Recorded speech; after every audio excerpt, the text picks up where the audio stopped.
నమస్కారం అండి. నమస్తే అండి. ఆర్సీది కొత్త సాంగ్ వచ్చింది. యాహ్! ఎలా ఉంది? చాలా బాగుందండి. ఆ స్టెప్ ఏం చాలా డిఫికల్ట్ గా అంటున్నారు, మరి అది నిజమేనా?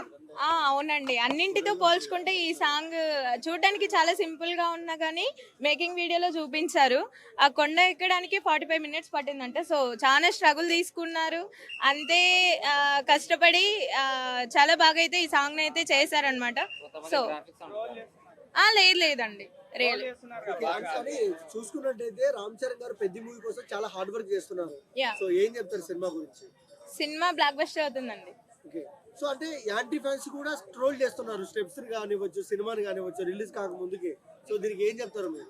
ఆ ట్రోల్ అనేది ఆల్మోస్ట్ ప్రతి ఒక్క దీంట్లోనూ ట్రోల్ జరుగుతుందండి. ఏ ఒక్కరిదే కాదు, ప్రతి ఒక్కరు హీరో గురించి, హీరోయిన్ గురించి ట్రోల్ అయితే ఖచ్చితంగా జరుగుతుంది.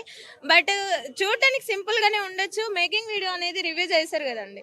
చేసిన తర్వాత చెప్పగలుగుతాం అంటే చాలా కష్టపడ్డారు. అంతే హోప్ గా ముందుకెళ్తుందని అనుకుంటున్నాం. అంటే గేమ్ చేంజర్ ఫ్లాప్ తర్వాత ఫ్యాన్స్ ఎంతో డిసప్పాయింట్మెంట్ అయ్యారు. సో ఈసారన్నా ఫుల్ బూస్ట్ వస్తుందా ఫ్యాన్స్ కి, మెగా ఫ్యాన్స్ కి?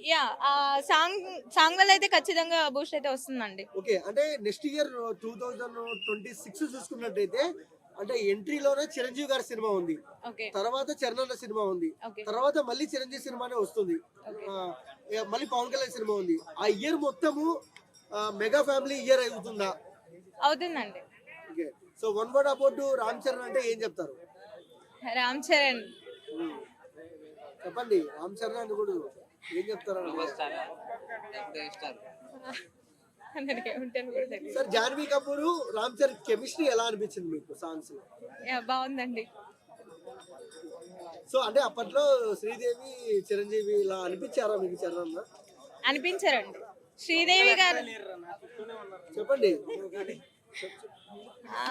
శ్రీదేవి గారు అండ్ చిరంజీవి గారి కాంబినేషన్ అయితే చాలా బాగుందండి. సో ఇప్పుడు కూడా తన శ్రీదేవి గారి కూతురు జాన్వీ కపూర్ కూడా రామ్ చరణ్ తో అలానే ఉంటదని చెప్పి తను చేసిన మూవీస్ బ్లాక్ బస్టర్ అవుతాయని చెప్పి అనుకుంటున్నాం అండి.